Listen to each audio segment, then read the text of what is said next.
some religions that actually believe that, there was once upon a time a planet far, far away where people came to Earth and they crashed their spaceship into volcanoes. And there their bodies died, and then their bodies became spirits. And their spirits went and possessed people. This is what the Scientologists will teach. And that if you pay the Scientologist a certain amount of money, they will get rid of these human entities, these aliens from your body. And they'll teach you how to have extrasensory perception. So when I saw the set today, it reminded me of some of the strange beliefs that some people have, some religions have. We're not really concentrating too much on Scientology because Scientology, most people believe, is a bit crazy anyway. So not too many people take them seriously. Today I want to concentrate a little bit about ourselves again. We're almost at the end of the series. And as we get closer and closer to the end of the series, the more I get worried. The more I'm concerned that perhaps we are concentrating so much on techniques or styles or ways of doing dawah that we sometimes forget to analyze ourselves. And the most important thing for a da'i is to do introspection. Inspect what's going on inside himself. Not the whole time, where he never does anything other than introspection, because then you'd be like a guru sitting on top of a mountain somewhere, in a lotus position trying to find your center. You're never going to find your center. You need to surrender, not find your center. And so, as Muslims, we have to continuously look at ourselves. What are we doing that is outside of Islam? What have we added into our deen that shouldn't be there? And one of the biggest illnesses, one of the biggest dangers in society today is sometimes we put a question mark where Allah puts a full stop. Where Allah makes a statement, we question. Instead of putting a full stop, we put a question mark. If He says you are not to do this, we ask why not.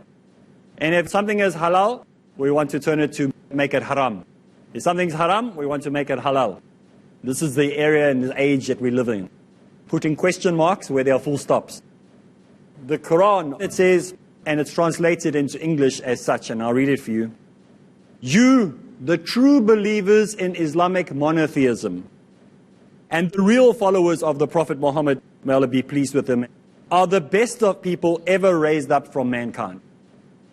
How many of us ever think of that one little verse, one little line? We are the best that has ever been raised up amongst mankind. You enjoin the meaning of Islamic monotheism, all that Islam has permitted and ordained, and you forbid, you tell people not to follow polytheism beliefs that are against Islam and that are forbidden in Islam. And you believe in Allah. That statement sums up all that we need to know about being a da'i. We are supposed to be different. We are supposed to be unique. You're the best of people. Sometimes we feel that we're the worst of people. Sometimes we walk around being apologetic and saying, oh, I'm so sorry, I'm a Muslim. Please forgive me for being a Muslim. Instead of standing up and being proud of being a Muslim. For too many years, for too many centuries, we as Muslims have walked around going, okay, I'm sorry that I'm a Muslim. Now we must stand up, put our chest out a bit, stand up straighter, be more proud, watch our dress, watch the way we walk, and say, I will not, as Shakespeare says, go quietly into the night. I will not be ashamed of being a Muslim. We must be bold to tell people about Islam. Not like before where we say, well, we don't want to cause problems here. We don't want to argue. Let's all just get along. Let's all just sing songs together and sway backwards and forwards and hold a candle in the wind. What happens when you hold a candle in the wind? It blows out. If you want to sit and compromise, you'll be standing with an empty light. Nothing in your hand. We need to stand up boldly, like a bright light. You know when you're going along the coast and you are on a yacht or a small sailing ship, the best sight is the sight of the lighthouse. Because when you see that bright light of that lighthouse sweeping past your boat, and it almost blinds you, you go, at last I'm at home. At last, I'm out of the ocean and I'm on my way to land. And you make sure you move. Suddenly you got this new energy. So we have to make sure that we as Muslims are those people who rise up and are the best of mankind, as we are told. And that we stand for true monotheism. And that we stand for people who reject what is wrong and stand for what is right. The majority of people that you are going to talk to know they need to submit to Allah. They know that Islam makes sense. They know it's a common sense religion. But culture, if I have to become a Muslim, what about my culture? What will my family say? What will my friends say? What will my culture think of me? Maybe it's about the money. What happens if I become a Muslim? Big fat checks won't come in anymore. What happens if I become a Muslim? I won't have to hang out with my friends, drinking, drugging, partying, meeting all the girls. There's a lot to pay when you become a Muslim. So you have to think. You have to make that commitment. Say, what is keeping you from becoming a Muslim? And most of the time, you know what's keeping you from becoming a Muslim? You know what's stopping you from submitting? Is sin. You enjoy it too much. There's not many people who go and say, I want to go to rehabilitation. No people who are taking drugs, maybe heroin, cocaine, whatever it is. There's only a small percentage of those group actually decide, I need to change my life. It's normally when they get arrested by the police. It's when they get caught in a car accident that they caused because of the drugs that they were on, or somebody they killed or injured. Then they suddenly go, oh, I need to go get rehabilitation because they don't want to go to jail. That's the only reason that they went to rehab. And there's a very, very small percentage that one day they wake up and they go, I can't live like this anymore. And they realize, I have to go do something. Alcoholic, same thing. There's no one sitting there drinking and getting drunk and enjoying himself getting drunk as an alcoholic who suddenly goes up one day, I think I need to go get help. It's normally when he has an accident, when he does something crazy, or when he is charged with a charge for what he's done. Then he suddenly miraculously, I need help. But very, very few of those go seek help by themselves and go, I have now realized what I'm doing wrong. And in society, there's very, very few people who realize they need to change their life and submit to Allah, lest something tragic happens. But there are some, there are that few, who suddenly go, this is what it's all about. I need to find the answer. Those brave few, those powerful, strong few that stand up and say, I will be counted, I will be different, I will not put a question mark in front of what Allah has commanded. And then they start to search for truth. And then they find guidance. So those people who have done that, those people who have made that commitment, we are very, very proud of you. You are the minority, but you are the best of nations. You are the best that Allah has ever raised up, because you are those who submit to Allah, reject what is haram and accept what is halal. And you teach others to do the same. And you take the message of Islam to the people. Throughout the history of mankind, mankind has found a sickness that has spread amongst the community from generation to generation. This sickness has been around for a very, very long time. And it's not original sin, by the way. Many Christians will say, oh, he must be talking about original sin, because this is the only sickness that has moved from one generation to the next. It's the curse. There's no such thing as original sin. Nowhere to be found in the pages of the Old Testament, nowhere to be found in the pages of the New Testament, but it's to be found in doctrine. And those of you who remember from what we spoke about when we spoke about doctrine, the doctrine came before the scripture. Let's take a break. When we get back from the break, we'll continue, inshallah.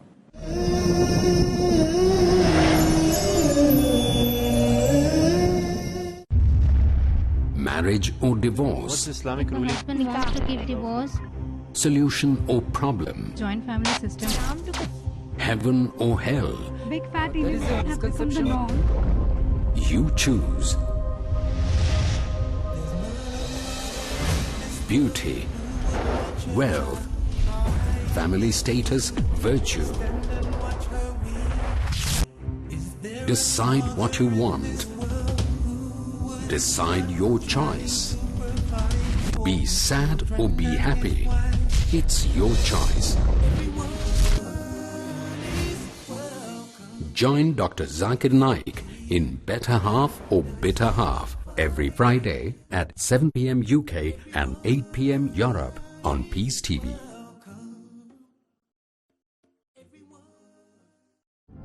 Where truth is hidden, misleading quotations create confusion. Where truth is hidden, lack of knowledge and wisdom cause upheaval and commotion. Where truth is hidden, manipulated scriptures and twisted facts emerge. This very hidden truth creates false propaganda, mayhem, chaos, disorder, and turmoil in our lives and the world order. But is there anyone with courage and wisdom? What is the truth, and who has the courage to expose it?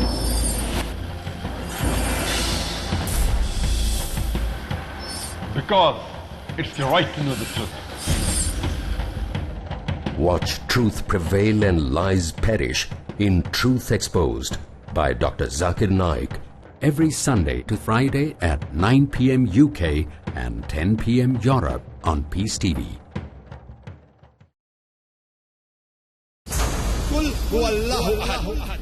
Say He is Allah, one and only. Allah, the absolute and eternal. He begets not, nor is He begotten. There is nothing like Him. Focus on the source of wisdom. The Quran is a magnet and the Sunnah is a revelation. Islam had the solution right from the beginning. We apply that and the problem is solved. Focus on the solution for our world. There is no man on the face of earth. His life was narrated to us like Muhammad sallallahu alaihi wasallam. Poor, rich, white, black, Arab, non-Arab, everybody say the same word. Obey Allah, obey the messenger. Focus on the Akhirah. Tawbah is mandatory upon each and every Muslim. Success for the Muslim is having the correct belief in Allah subhanahu wa ta'ala. Allah has power over all things. Has power over all things. Focus on the facts and realities that motivate the world towards Islam in Islam in Focus. Next on Peace TV.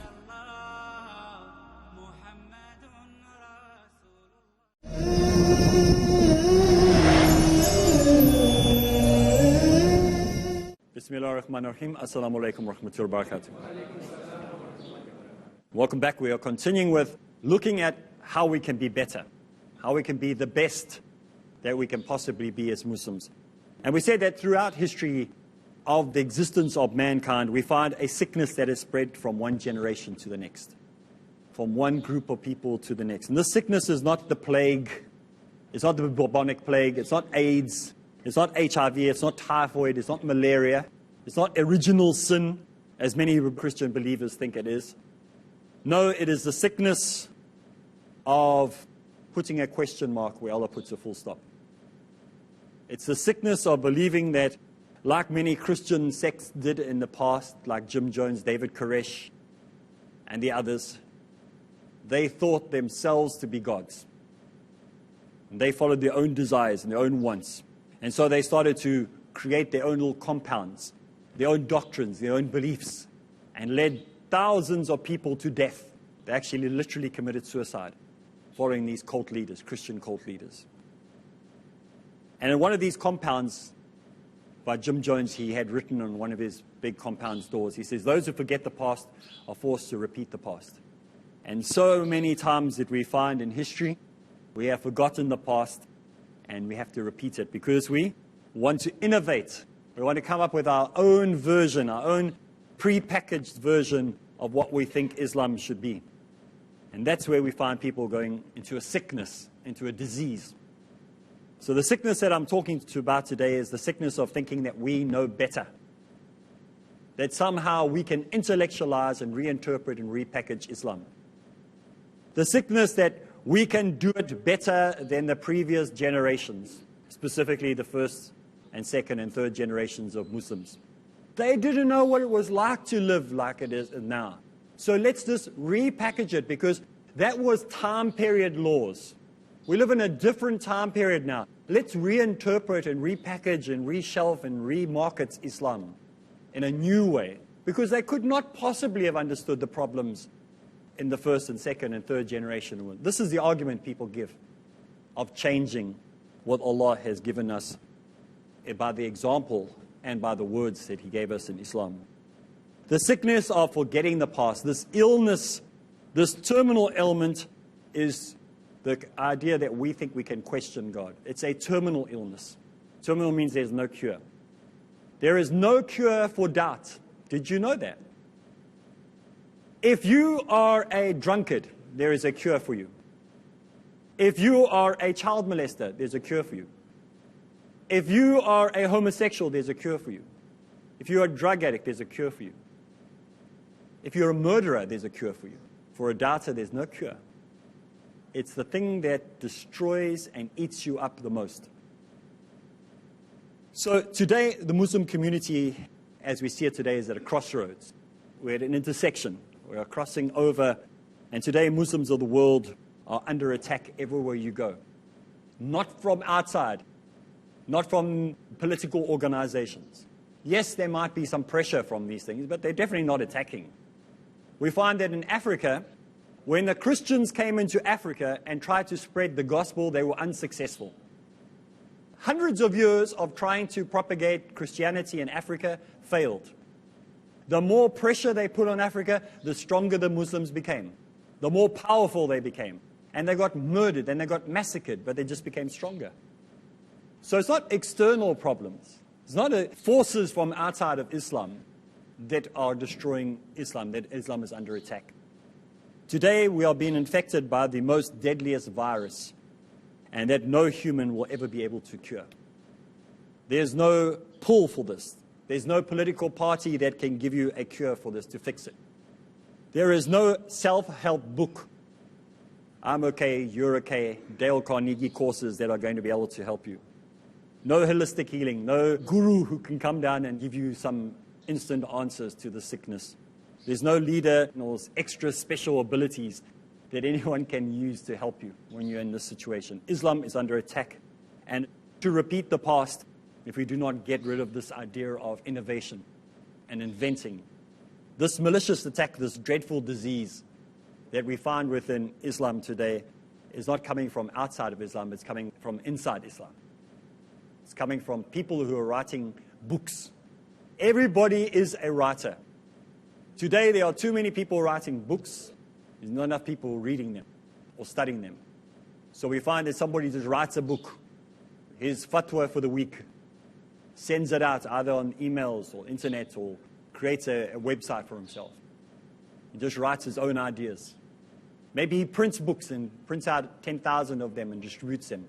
And people believe, oh, it must be true. It's printed in a book. So we're living in very dangerous times. This problem is not from without, like I said, it's from within. Sometimes even from within ourselves. Sometimes we are the problem. We're looking for that person who might be the problem, but we are the problem. So we have to look at what we can do. The only hope for success lies from without. Because if we try to find the answers within, we are just going to stay in our own foolishness. So the only solution is to look without. It lies without, not within. So what are we talking about by this without? What we're talking about is looking how we can get a solution outside of looking at ourselves, thinking that we have the answer. There's a person who lives in South Africa who's a professional cage fighter, like a chicken in a cage. He's one of those big guys that beat each other up for no reason. And if you watch these cage fighters, you know that the guys that go into these cages, within 3 to 5 seconds, there's blood, guts, and gore all over the place. You have to be crazy to get into one of these cages with these guys. It's not like WW whatever, where they fight for half an hour and nobody has any blood on them, no one even gets hurt. These cage fighters, everything goes. And you'll see within a minute, the guy is either knocked out or gives up or taps out. It's very brutal. And each one of them that goes there will have 3 rounds of about 2 minutes or whatever each. And then they bash each other up. That's what they do in these cages. They can use karate, they can use judo, they can use boxing, they can use street fighting, anything, whatever style they want, they can use. And it's not fake, it's real. It's not entertainment, as it is in the other ones. It's serious. You can see the dangers that are they face. It's not like that junk that you see on commercial wrestling. It's real. People can die, and often they do. People get brain damage, and they often do. They break bones. It's brutal. But I'm not here to talk about the ethics of the so-called sport. What I want to talk to you is one day while I was talking to this man who does this as a living, we got into the topic of sports enhancement drugs. You know, steroids. Sports enhancement drugs, and drugs like steroids and such. And I asked him, does he have any problem with professional people who take steroids? And what he answered me blew me away. And I'll quote what he said. He said, you know what creatine is? Creatine. Creatine is something that you use for your muscles, to build up your muscles. So when people are pumping iron and doing all the rest, they have creatine, mix it up, and they drink it. And it's supposed to help their muscles develop. It's not like a steroid. It's a creatine. And he said the following. He said, all the creatine that you took won't help you on that day when you're fighting. All the creatine in the world won't stop what's going to happen if you haven't been trained properly. And today we can look at the same thing as Muslim. All the creatine in the world will not help you on the day of judgment. All the creatine in the world won't stop what's going to happen if you don't dedicate yourself to Allah. There are no quick solutions. There are no steroids you can take. There are no quick ways to getting fit physically. And there's no quick ways to getting spiritually right. It's hard work. It's putting in the time and the effort. You see somebody, I think last week we were speaking about skinny abs. People who are already skinny, and they got these nice abs. And everyone goes, oh, you must be working out. But many skinny people don't have a lot of weight. They have good abs. And they call them skinny abs. They're not from hard work. They're just natural. And it's not good either because they look very sickly. But if you look at a weightlifter and you look at a gymnast, the gymnast is more powerful. It's more strong than a man who can lift 400 kilograms. He's stronger then. We don't want to be these bodybuilders. We want to be gymnasts. We have to put the time and the effort and the 8 hours, 10 hours a day. It's not the 1 hour session with lots of creatine and steroids and all the rest of it. We want to be natural. And so this is why we as Muslims have to become actively involved in pursuing righteousness, becoming right with Allah. For those who don't know, creatine is something that can become addictive. And you want to find the shortcut. Unfortunately, many Muslims have become addicted to shortcuts, have become addicted to tricks, trying to get them closer to God, closer to Allah. Nothing substitutes for good old-fashioned hard work. All the creatine in the world won't help you on the day of recompense, the day when you'll have your final battle. And all the creatine in the world won't stop what's going to happen to you when you get beaten down and you suddenly just find yourself not where you're expected to be.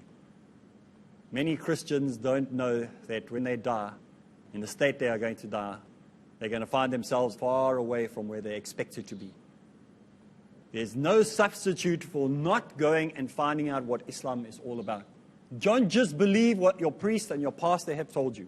Don't believe, if you're a Muslim, what your imam has told you if it doesn't come from authentic sources.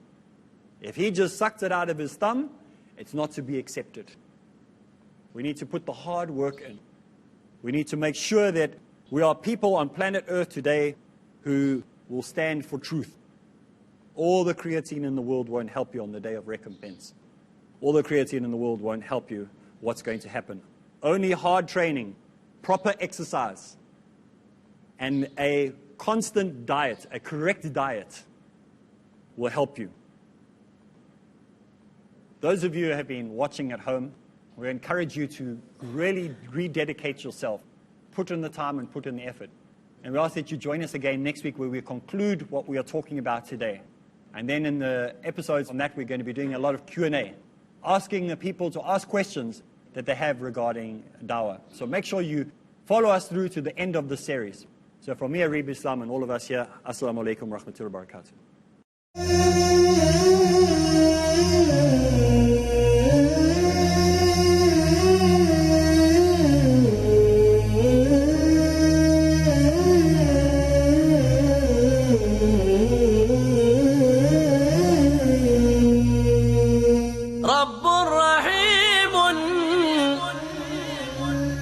مشفق متعطف لا ينتهي بالحصر ما أعطاه